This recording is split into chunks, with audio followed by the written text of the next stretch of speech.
There are two kinds of discipline in this world. One is loud, advertised, performed. It talks about routines, morning rituals, productivity systems. That kind of discipline is applauded, liked, quickly forgotten. Then there is the other kind. It does not announce itself. It does not explain. It does not seek recognition. You feel it before you understand it. The room shifts when this person enters. Conversations shorten. Eyes adjust, not because they demand attention, but because their presence imposes order. One type of discipline is admired, the other is feared, and fear moves the world. Here is the truth no one says out loud. Real discipline is not inspiring, it is unsettling, because it removes excuses from the room, because it exposes weakness without saying a word, because it forces comparison. When you are truly disciplined, people don't ask how you do it. They feel judged by simply standing near you, not by your words, by your consistency, not by your effort, by your restraint.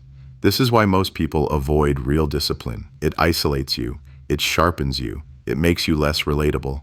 And relatability is safety. But safety is for those who want to belong, not for those who want control. If you have ever noticed people growing distant as you became more focused, if you have ever felt tension rise when you stopped explaining yourself, if you have ever sensed that your silence carried more weight than your speech, you are beginning to understand. This is not self-improvement, it is self-separation. And once you cross that line, there is no applause waiting for you, only results, only leverage, only quiet authority. If you've ever felt this but couldn't explain it, stay with me. You were taught a comforting lie, that discipline is about motivation. That if you push yourself hard enough, someone will notice. That consistency earns respect by default. It doesn't. Motivation is noise. Consistency without leverage is invisible. You wake up early, you stay late, you do what others avoid, and yet you remain unseen. Not because you lack value, but because effort alone does not signal power. In hierarchies, effort without authority looks like compliance, like availability, like obedience. You become the reliable one, the dependable one, the person things fall back on and step over. You are acknowledged only when something needs to be done, and forgotten the moment it's finished. That is not respect, that is utility. The system rewards those who withhold, not those who give freely. Those who manage perception, not those who manage workload. Those who choose when to engage, not those who are always present. You were never losing because you were undisciplined. You were losing because your discipline was visible but unframed. You gave consistency without scarcity, effort without positioning, politeness without consequence. And so your presence blended into the background. This is why talent gets ignored, why kindness is exploited, why hard workers stay replaceable. Fairness is a myth told to keep systems stable. Respect is not distributed evenly, it is allocated strategically. Those who understand this stop proving themselves. They stop overperforming in silence. They stop begging for recognition through work. They redesign how their discipline is perceived. Until you grasp this, you will keep doing more and receiving less. You will keep mistaking exhaustion for progress and confusion for injustice. This isn't failure. It's a positioning error. And once you correct it, the game changes, not because you work harder, but because people finally feel the cost of overlooking you. Machiavelli never spoke of discipline as morality. He had no interest in virtue for its own sake. To him, discipline was not goodness. It was control. Control over impulse, over emotion, over timing. And timing, more than strength, decides who dominates and who submits.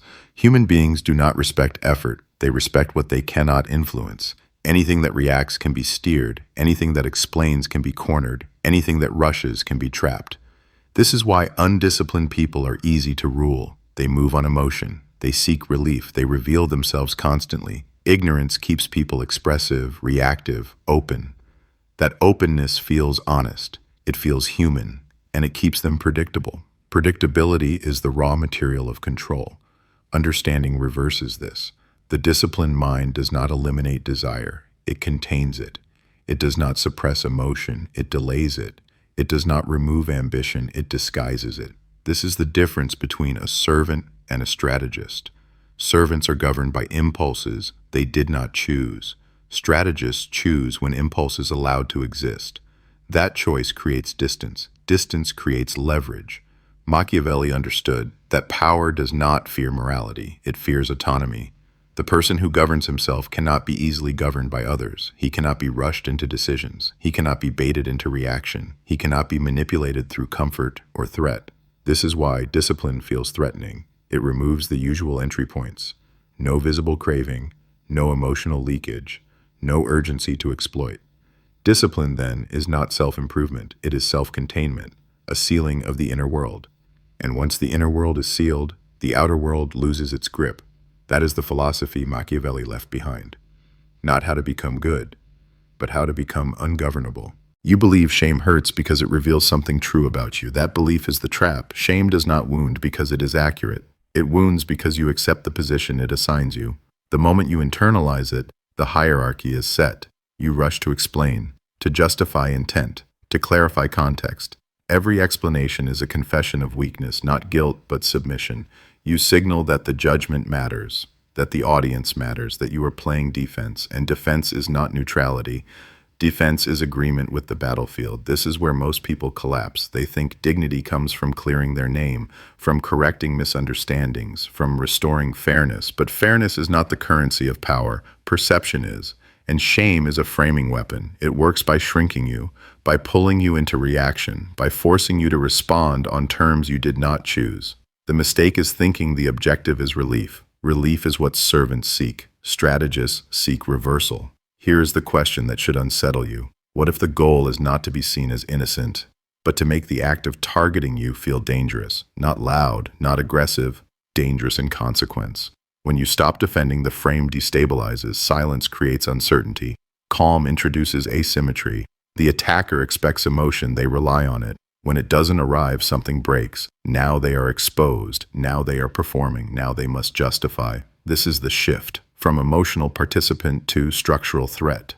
You are no longer inside the accusation, you are standing above it, watching who benefits from it, who amplifies it, who grows nervous when it doesn't land. Shame only works on those trying to remain acceptable. Once you abandon that goal, the dynamic inverts. You don't erase the attack, you reposition it. And that is when people stop asking what you did wrong and start wondering why they ever tried. You believe shame hurts because it reveals something true about you. That belief is the trap. Shame does not wound because it is accurate. It wounds because you accept the position it assigns you. The moment you internalize it, the hierarchy is set. You rush to explain, to justify intent, to clarify context. Every explanation is a confession of weakness, not guilt, but submission. You signal that the judgment matters, that the audience matters, that you are playing defense, and defense is not neutrality. Defense is agreement with the battlefield. This is where most people collapse. They think dignity comes from clearing their name, from correcting misunderstandings, from restoring fairness. But fairness is not the currency of power. Perception is. And shame is a framing weapon. It works by shrinking you, by pulling you into reaction, by forcing you to respond on terms you did not choose. The mistake is thinking the objective is relief. Relief is what servants seek. Strategists seek reversal. Here is the question that should unsettle you. What if the goal is not to be seen as innocent, but to make the act of targeting you feel dangerous? Not loud, not aggressive, dangerous in consequence. When you stop defending, the frame destabilizes. Silence creates uncertainty. Calm introduces asymmetry. The attacker expects emotion, they rely on it. When it doesn't arrive, something breaks. Now they are exposed. Now they are performing. Now they must justify. This is the shift. From emotional participant to structural threat. You are no longer inside the accusation, you are standing above it, watching who benefits from it, who amplifies it, who grows nervous when it doesn't land. Shame only works on those trying to remain acceptable. Once you abandon that goal, the dynamic inverts. You don't erase the attack, you reposition it. And that is when people stop asking what you did wrong and start wondering why they ever tried. Emotion is movement without direction. Action is direction without noise. Most people confuse the two. They believe feeling something intensely gives it power. It doesn't. Emotion is weather, unstable, temporary, unreliable, and anyone who waits for the right feeling has already surrendered control. The disciplined individual does not ask how he feels before acting. He acts despite how he feels, not out of force, out of design. Those who require emotional alignment before movement become predictable. They surge when inspired. They vanish when discouraged. They advance only when conditions are comfortable. That pattern is easy to exploit. Power does not reward passion. It rewards continuity. In war, victory is not decided by rage or courage. It is decided by supply lines, timing, endurance. The army that eats moves forward. The army that waits for morale collapses. The same principle governs personal power. When emotion governs action, others can slow you by provoking doubt, fear, or excitement. When emotion is removed, there is nothing to grab. The mistake most people make is believing emotional expression equals authenticity. They vent, they explain, they justify. This creates transparency. Transparency creates access, and access invites interference. The strategic alternative is separation. You allow emotion to exist, but you deny it authority. You do not suppress it, you decouple it. Action becomes mechanical, scheduled, unnegotiable, not dramatic, not heroic, unavoidable. This is why emotionally neutral people feel dangerous. They cannot be baited into haste. They cannot be delayed by doubt. They cannot be manipulated through praise or insult. Their movement continues whether watched or ignored.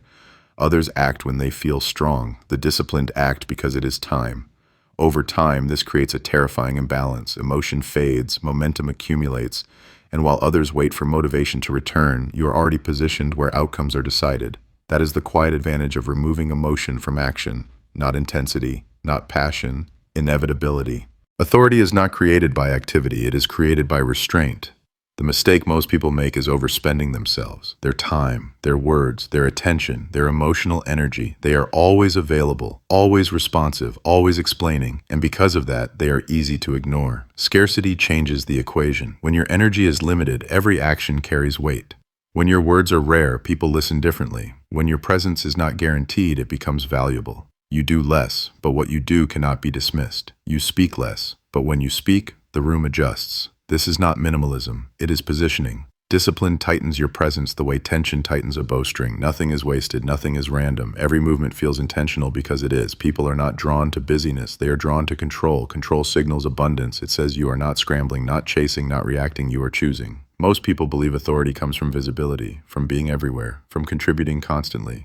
In reality, constant contribution lowers status. It teaches others that your energy is cheap, that your attention can be summoned. The strategist reverses this.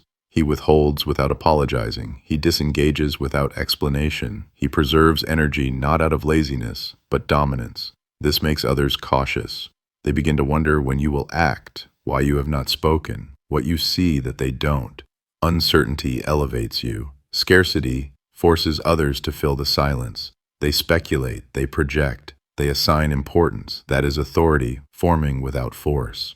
This is why powerful figures appear slow, calm, and selective, not because they lack urgency, but because urgency is beneath them. When your energy becomes scarce, people adjust their behavior around you. They prepare, they wait, they seek alignment. You don't command them to do this. They do it instinctively, because scarcity is not absence. It is pressure held in reserve, and pressure, when released deliberately, reshapes the hierarchy without a word spoken. Explanation is a form of weakness, not because clarity is wrong, but because unrequested clarity is submission. Every time you explain what you are doing, why you are doing it, or where you are going, you invite judgment. You give others time to react, interfere, question, or undermine.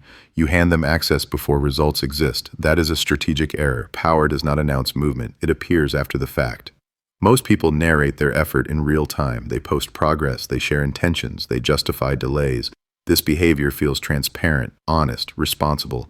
In reality, it trains others to see you as provisional, someone who is still becoming, still uncertain, still negotiable. The disciplined strategist operates differently. He does not update, he does not warn, he does not ask for understanding. He allows silence to do the work. When results arrive without explanation, something shifts.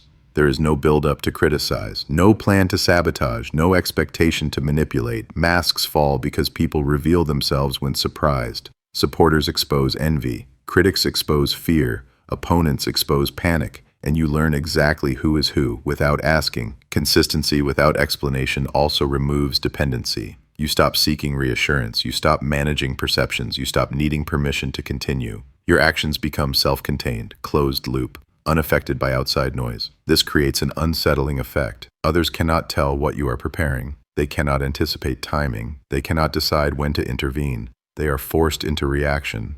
In war, the most dangerous army is not the loudest. It is the one that moves silently and strikes only when the outcome is certain. In chess, the strongest move is often the one no one saw coming. This is not secrecy for drama. It is discipline for insulation. You let outcomes speak because outcomes cannot be argued with. And when results appear consistently without explanation or warning, authority forms naturally.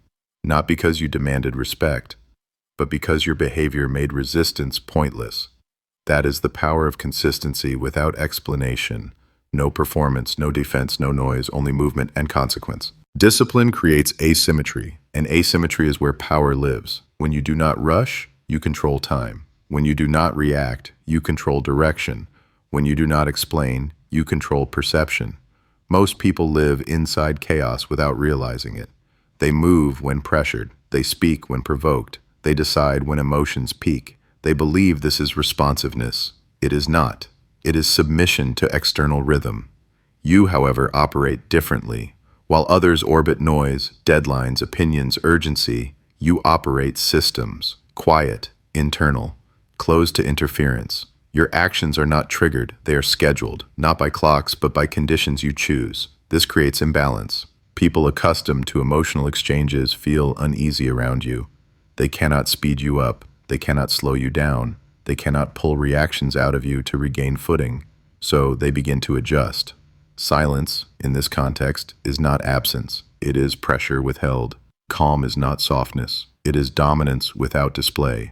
A composed person forces others to reveal themselves. Nervousness leaks. Over-explaining begins. Emotional spikes appear. While they talk, justify, and react, you gather information without giving any away. That is asymmetry in action. Most people fail here because they choose comfort over control. Comfort seeks relief. Control tolerates tension. Comfort reacts to end discomfort quickly. Control lets discomfort sit until it benefits you. This is why disciplined individuals feel intimidating without trying. They do not compete for attention. They do not chase resolution. They do not rush to be understood. They wait. And waiting, when you can afford it, is a declaration of superiority. In every hierarchy, the one who moves last holds leverage. The one who needs less holds authority. The one who remains calm while others accelerate becomes the reference point. This is not charisma, this is structure. Discipline reshapes power dynamics by removing you from the emotional marketplace entirely. And once you are no longer trading reactions for validation, the balance shifts, quietly, permanently, in your favor. Power follows a law that feels backward until you experience it firsthand. The more you need recognition, the weaker your position becomes. The need to be seen contaminates discipline. It introduces dependency. It ties your behavior to reaction. The moment your discipline waits for applause, it becomes conditional, fragile, negotiable. You act harder when watched. You slow down when ignored. You question yourself when validation disappears. That is not discipline. That is performance. And performance collapses the moment the audience leaves. True discipline is invisible. It does not announce itself. It does not seek witnesses. It does not require reassurance. It exists whether anyone is looking or not. This is the paradox most people never resolve. The strongest individuals are those who no longer need to be acknowledged as strong. They do not measure progress through praise. They do not anchor identity to approval.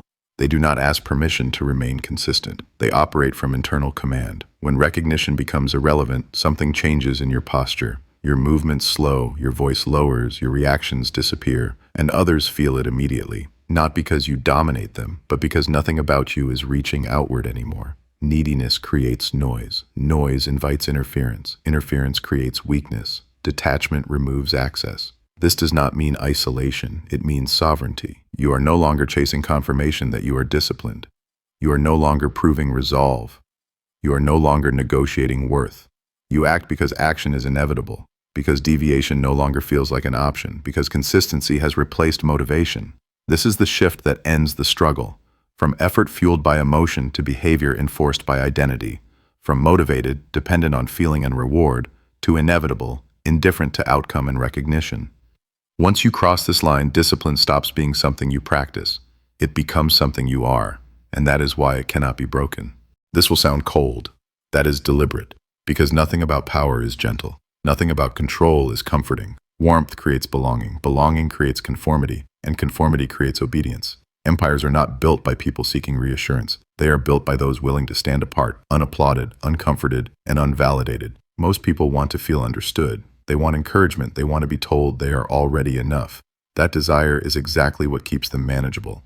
This channel is not here to soften you. It is here to strip away illusions. Once you begin to see how discipline, silence, and restraint actually function, you will not be able to unsee it. You will notice how quickly people reveal themselves when pressure is applied. You will recognize how often emotion is used as leverage. And you will understand why calm, unreactive individuals always seem to rise without asking permission. This knowledge is not dangerous because it is cruel. It is dangerous because it removes excuses. Do not subscribe if you are looking for motivation. Do not subscribe if you want validation. Do not subscribe if you want comfort. Subscribe only if you are prepared to think strategically, move deliberately, and accept that clarity often feels isolating before it feels empowering. This is not a community, it is a filter. If you choose to stay, you are no longer here to watch. You are here to observe, calculate, and act. Welcome to the inner circle.